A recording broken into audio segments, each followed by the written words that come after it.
Hey guys, we are back with another video, probably the last one for the winter, and this is how we're starting it. So, not what I wanted to do, but we'll make it work. So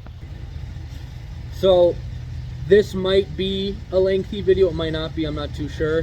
I wanted to go over a few things regarding the actual paint and the kit, because I've gone over the Coyote enough. A few people have even said, like, I've gone over it plenty. So it's finally time to go over the Maaco paint job. This is all this biz, and the Cervini kit, specifically, you know, the bumpers and stuff, because a lot of people have been asking me about the front bumper on this thing, which I honestly didn't expect. So I'll go over. I want to go over the.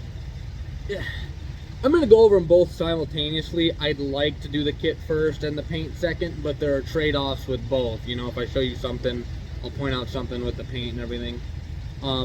But generally, I'm going to try to go around the Cervini kit, and I'll talk about the paint as I go, and then I'll go through the actually having the car painted process at the end, and I'll show you all the imperfections as I do the kit. So let's go through the kit first. And we'll start with the front bumper, because like I said, a lot of people have been asking me about that. So here's the car once again. And so right now we will talk about the front bumper. First off, the entire kit is a Cervini Stalker 2 kit. You know, I think it makes these cars look, you know, very more aggressive, which I think is something they need. You know, they came very bubbly and So this is something where if you want the car to look a little more angrier, a little more, I don't know, aerodynamic, because they don't look that way, this is it. And so first we'll go through the Stalker 2 front bumper from Cervini. Now obviously you have to let these cars grow on you most of the time, like the looks of them, and I think the Cervini is no different. I looked at the Cervini kit at first, I thought it kind of looked like rice or garbage, and then it grows on you, just like the SN95 does in general. So this is the front bumper. Looks very nice. Cervini Stalker 2. I wish I had the part number, but it's super easy to find. I'll put it in the description if I remember. And there are a few issues. I do want to go over the issues with like fitment, and the first is this bumper. So first off, you come here and there is a wicked gap in between the lights and the bumper, and I can't necessarily tell you what that is from. I think it just sags a little bit. You can see that the push pins that you're supposed to use for these front bumpers, they don't stay in super well. Like, that's not enough. I've thought about putting bolts there instead, because it just doesn't hold it up. There are bottom braces underneath the car. I do not expect you guys to be able to see this wherever they are. They're somewhere right here, there, and then right up there you see the brace. It goes to the radiator support, and I thought my sagging problems were the braces, because they shipped me this whole kit and they left the braces out. I put the braces on, didn't really fix anything. So there's a significant sag problem that I think I will need to probably address with like more handmade brackets or custom brackets, because those weren't doing it. Or maybe I can relocate those and make them lift the bumper a little better, but it doesn't always sit super nice. A second thing is this side of the bumper looks fine. I mean, it's a 90s body kit. What do you want? It's not going to line up perfect. This side of the kit is the problem. You can see the obvious like non-fitment. It does not fit well. I've talked to Cervini about it multiple times. They say, you know, make sure all the brackets are up, make sure it's not hung up on anything. This bumper is definitely not hung up on anything. I've had it on and off at least like 4 or 5 times, and I can't tell what it is. I think it's a mold problem. Like, you can kind of lift the bottom of it and the fitment becomes a little better, but then like over here still doesn't fit right. I've drilled that out a lot. And ignore this. This is from me backing up over a curb that was too steep, and I ripped a little bit. But that's not part of the fitment. This problem has been here since I've had it painted and on the car. And you can see the little bit of paint that chipped off in there. We'll ignore that for now. But that's the issue with the front bumper.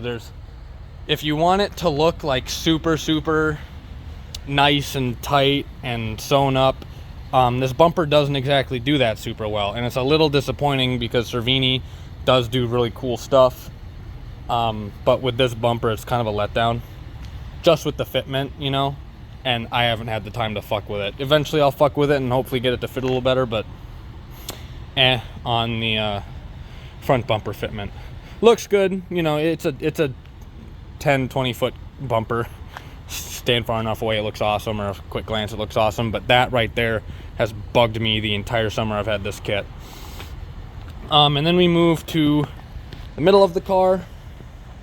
What do you want? Side skirts, side scoops. This is almost entirely all held on by 3M tape. So the only things you actually have holding this thing on are the bolts right here. There's only 3. But the rest of it's 3M tape. It holds fine. You know, it's polyurethane. What do you want? The scoops. Now, there's controversy with these scoops. A lot of people say they've only ever seen one Cervini car with the scoops on them, and that was like the yellow press car that they had on the magazines, and nobody else has run them. And it's for a decent reason. It's because these vents on these cars inside are not functional. Ignore the fact that this isn't painted. I need to have a word with Maaco about that. But these vents are not functional, obviously, and it's so when you put these on, you essentially are just creating little air pockets that are full of drag. So there's drag problems with those. If you made those vents functional, I mean, you'd still have the drag problems, but at least you'd actually be accumulating a good amount of air into the vents. But on stock cars, or, you know, as they come stock, the vents don't do anything. So the side scoops are pretty much looks. I've already debated taking them off a few times just to get it a little sleeker, but it looks fine. You know, I don't see a big problem with it. Next is the rear bumper. Now, you're not going to get a good view of this because of the way I have the car, but it's just, I don't think there's anything special about the Cervini rear bumper. I think they just had to make something that looked more aggressive, and they kind of just extended the stock bumper out and made like cutouts. You can't see the tips very well. It does come with tips that actually look pretty shitty. So if you put the tips on there, like, it looks appropriate, but the tips themselves, I don't know if I'd have any. Hold on. Okay, so here is a Cervini tip that they send you with the bumper, and you can tell it just isn't a lot going on. I wouldn't call this quality, but you know, it's meant to go on right here, and it would kind of fit in the hole because they come with square cutouts for the exhaust, and that's kind of how these go. You know, I think when I get them fitted, they'll look okay, but it's not the way the bumper is. I wish they weren't cut out specifically for those tips, because you could put some really cool tips on this car or on this kit, but you'd have to cut up the bumper because the rectangular cutout just isn't helpful, you know. What else?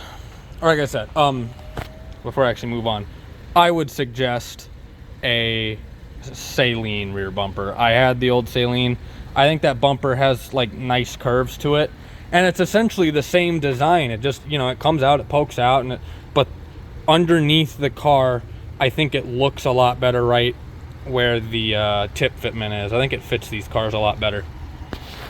The wing, obviously, just an exaggerated stock wing, but I mean, it looks sick. I think it fits the body lines really well when it's down. You know, it kind of runs up this line and it catches it and comes up. It looks really good. And that's pretty much all there is to say about the kit. So I would very much like to move on to the paint. I'm going to turn my flash on because I put this off a little too late, and it's getting dark, and that light ain't doing me much justice. Neither are the Aspen's crappy halogens. But there are a few things with this paint. So this is a preferred paint job for Maaco. They got an obnoxious amount of money out of me for doing it, for good reason. This car, despite what old photos of it look like, because I polished the shit out of it to try to hide how bad the old paint looked, it had rust peel, It had paint peel and it had lacquer crack on every panel. The black was totally destroyed, you know what I mean? I mean, to do it properly. And I'll say it here, they got more than 7 grand out of me, probably like 8 grand for this. Now, that sounds obnoxious until you take this car to other shops and you say, hey, I'm trying to do this, this, and this, and they say, oh, like, you know, you would get lucky to get by with like 10 or 11 grand budget on that.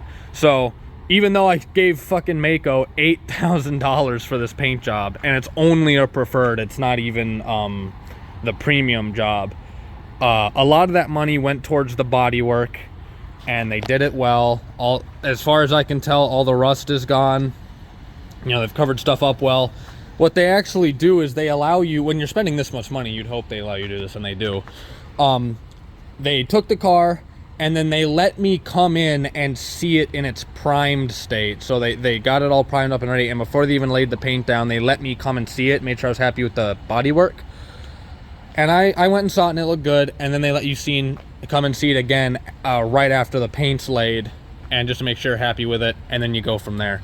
Now, I do want to go through the imperfections, and one I noticed most recently is right here. Sometimes you see it, sometimes you don't. It's hard to imagine. It's hard to imagine sometimes. Sometimes you just think you're crazy for seeing the old cutout. But right here was a good chunk of, like, it wasn't a good chunk, but it was surface rust. And sometimes I feel like I can see where they just cut it out and put in probably a Bondo. Yeah, there it was, right there. I'm not sure if the camera is really doing it justice.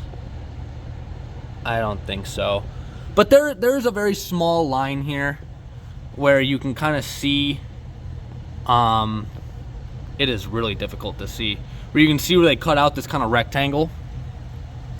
And it's very, very difficult to see, but if you look very hard, you can see it. And sometimes, sometimes I'm worried it'll become worse. So I do have my eye on this.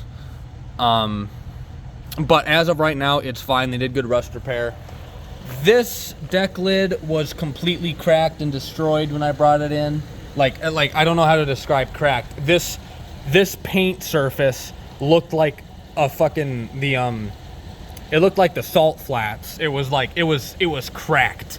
And they did a really good job making it smooth again. Up here had a little rust sprout. So, you know, rust gets into there. And then the paint starts kind of sprouting around it. They fixed all that. It looks very good. Now, there are a few things I want to talk about repair. So, I took this home and I assembled it. You know, having them assemble it, way too much money.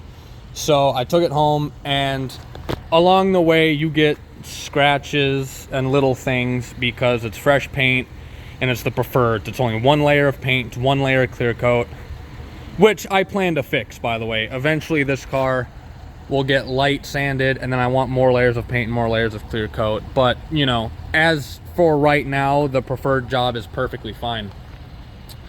But, you know, you bring it home, you put it together yourself. There are a few scratches, and they recommend you bring it back for polish later. And so I brought it back for polish later, and I pointed out all these things that were kind of iffy, and we'll just kind of go through them.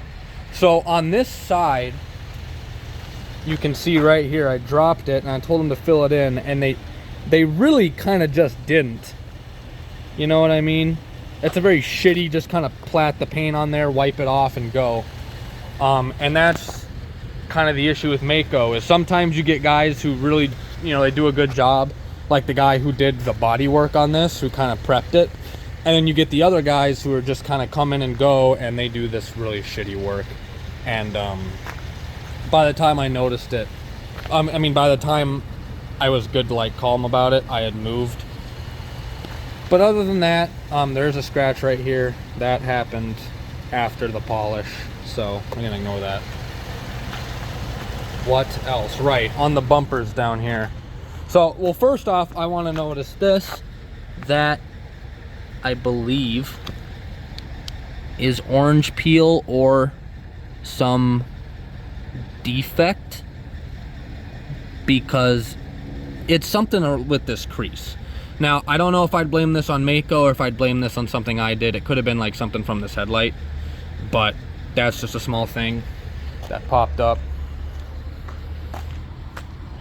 I would show the front bumper and the fact that it does have like a few very, very small dings in it, but it's a front bumper. What do you want, you know? When you're having fun on the highway, you're going a little too fast to complain about, you're going a little too fast to complain about little bumper dings. Right, down here, when I lived in Minnesota on my own for a while, I lived with a pair of very nice people, but they did have a dog, and when these bumpers were sitting in my garage waiting to be assembled, I think the dog came through and scratched them. I never, you know, cared to tell them, hey, you know, you gotta pay for this, because they're very nice people, and who really knows if the dog actually did it. This could very well be from just putting it in the back of my Aspen. But I asked them to patch this up, and this is what they did. Obviously not the best work. And the problem I have with this very shoddy, very, very shoddy repair work is that they're doing this repair work while you bring it in to get polished. So they're polishing it anyway. You know what I mean? Why did that not just get sanded down a little bit, have a little more paint thrown on it, and then polish over it? I don't necessarily understand why. Well, I do understand why. It's because they're cheap as fuck. But the touch-ups could have been done better. I think if you're looking at Maaco, it's very much do your own body work. I couldn't get my body work done because first off, when I first came here, I got quoted like $4,000 by some random employee, and by the time I came back, she was actually fired. And so the guy came out, gave me a real quote, and it was $8,000. I'm like, fuck it, but I want this car done already, so just, you know, take it. I suggest doing your own work. If the car has bad rust spots, just leave them and, you know, let the shop fix them. But there's no reason you can't sand your own car down as long as you have the garage for it. I was sharing a garage with my roommates, and I didn't feel like covering everything they've ever put in there in loads of fucking paint dust, so I couldn't really get that done myself, and then just bring it to them to lay the paint and start doing everything else yourself. Because this is, how do you describe this? It's easy to lay paint. It is so easy to lay paint. The only problem with laying paint is being clean, and that's where Maaco comes in, because they have a nice ventilated shop that stays clean, and so their paint comes out good. Even though they aren't the best shop, laying paint is easy, and that's what makes it come out so good, as long as the body work is done well. And that's why I was happy that I came across a guy who did good body work. Because you do good body work, then paint laying is easy and it looks good. But that would be about all I say. I mean, I really just ran through the car. There are plenty of videos on Maaco paint jobs as well. And I slightly covered the Maaco paint job in the first video, introducing, you know, the new look of this car and everything. So that's all I really wanted to go over. I wanted to go over the Cervini kit and a few of the imperfections that I had from this car. And I will say that they took the front windshields out and back in for me. That was only a few $100 because they call someone in to do it. It's super easy. But that's pretty much it. Like I said, it's a Maaco paint job. The most I can ask you to do is look at the reviews of the specific shop you want to go to, because they are all different. You know what I mean?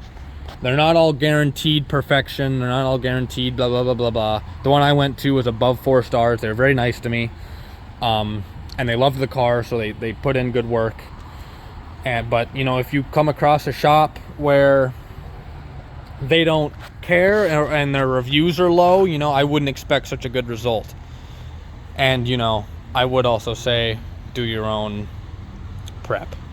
But that's about it. Oh, and do your own teardown, obviously, too. I did my own teardown I just didn't do my own prep. So I took the car apart before I brought it to him, and then I put it back together when I got all the parts back. So there's not much else to say, man. There are a few of the imperfections I came across. It's only a preferred paint job, so of course the imperfections are gonna pop up. But it's more of a temp thing until you can sand this down, get a lot of paint over it, get a lot of clear coat, and you know, then you're fucking balling. So that's all I want to go through. That is the Cervini kit, the Cervini Stalker kit, and the Maaco paint job. Just a few issues I came across with the Maaco paint job. Otherwise, it's a very easy process. And it's also the kit. And there we go. So I hope this kit, this video came together. I know it's not very pretty out, and I couldn't show you a lot of the, I couldn't show you the issues in like super fine detail because of the light, but you know, this is how it goes. So until the next video, which is probably next season, unless I start working on this over the winter, we'll see. But have a good one, guys. That was it. Peace.